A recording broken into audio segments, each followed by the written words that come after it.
Boa noite, pessoal, tudo bem? Aqui é o Murilo. Eu e a Flávia, a gente decidiu que a gente ia fazer o nosso trabalho estudando um pouquinho sobre um grupo de felinos e sua árvore filogenética e quais informações a gente consegue obter analisando essas árvores. Bom, primeiro, o que é uma árvore filogenética? A gente pode dizer que elas são uma forma de representar hipóteses sobre a relação evolutiva de um grupo em análise. Essas árvores, elas são construídas usando características desses indivíduos, como morfológicas, bioquímicas ou genéticas. E elas também podem ser representadas de diversas formas, como mostra a imagem aqui à esquerda. Para aprender na prática, a gente pegou 8 indivíduos. O beta, que é um peixinho ali, só como outgroup, e depois a gente pegou mais 7 felinos. Aí o gato leopardo, leão, leopardo, lince do deserto, leopardo das neves, onça parda e a onça pintada, para ver o que a gente consegue obter de informação analisando a árvore filogenética que vamos gerar desses indivíduos. Para construir nossa árvore, a gente vai utilizar o banco de dados do GenBank e o programa R. Através do GenBank, a gente consegue pegar sequências genéticas das espécies e com isso construir a nossa árvore filogenética. Além disso, a gente vai utilizar o conceito de máxima parcimônia. Esse método ele vai nos apresentar um índice de consistência maior. Com isso, um menor número de homoplasias, ou seja, é a árvore mais resumida, é a árvore mais simples, com menos passos. O programa vai rodar uma árvore que ela é a mais certeira, digamos assim, que é a que tem o menos número de passos para ser gerada. Agora aqui está a nossa árvore gerada, o beta ali como outgroup. Agora vamos estudar um pouquinho sobre cada parte dessa árvore. Nesses dois tracinhos pretos, a gente vai ter as ramificações,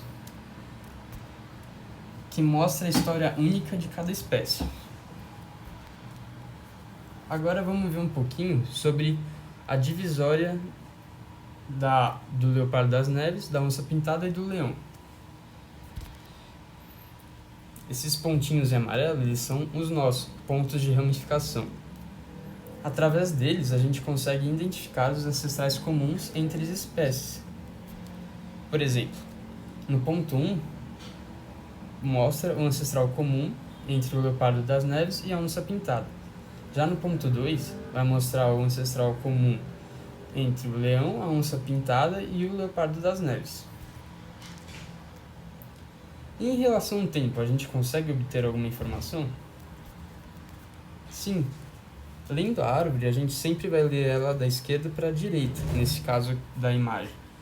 Ou seja, a gente vai ter primeiramente aqui na esquerda os ancestrais, que foram evoluindo até chegar nas espécies atuais, que é o que está escrito, beta, gato leopardo. Então aqui a gente tem na esquerda o passado e evoluindo até o tempo recente.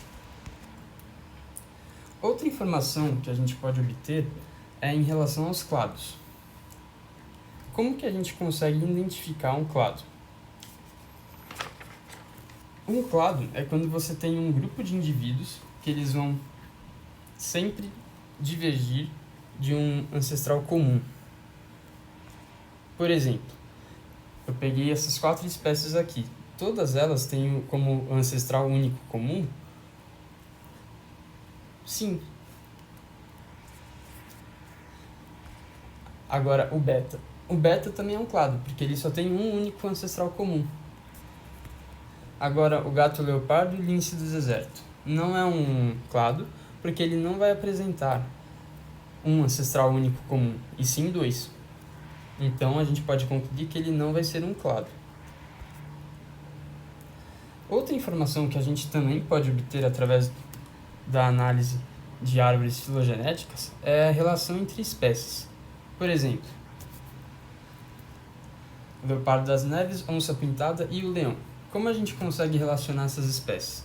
A gente tem que ver o caminho delas entre seus ancestrais. A gente vai meio que caminhando para trás até achando seus ancestrais comuns e depois vai contar qual que é o caminho mais longe, qual que é o caminho mais perto, e com isso a gente vai conseguir identificar a espécie mais relacionada com uma do que com a outra. Nesse exemplo a gente vai pegar o leão pintado e o leopardo das neves. Vamos lá. Então aqui, ó, o leopardo das neves é a onça pintada. Ele vai ter um ancestral comum no ponto 1. Então se a gente contar as setinhas, do leopardo das neves até o ponto 1 dá 2 setinhas, da onça pintada até o ponto 1 também. Agora vamos ver o leão. O leão, se você contar até o ponto 2, vai dar 2 setinhas, beleza?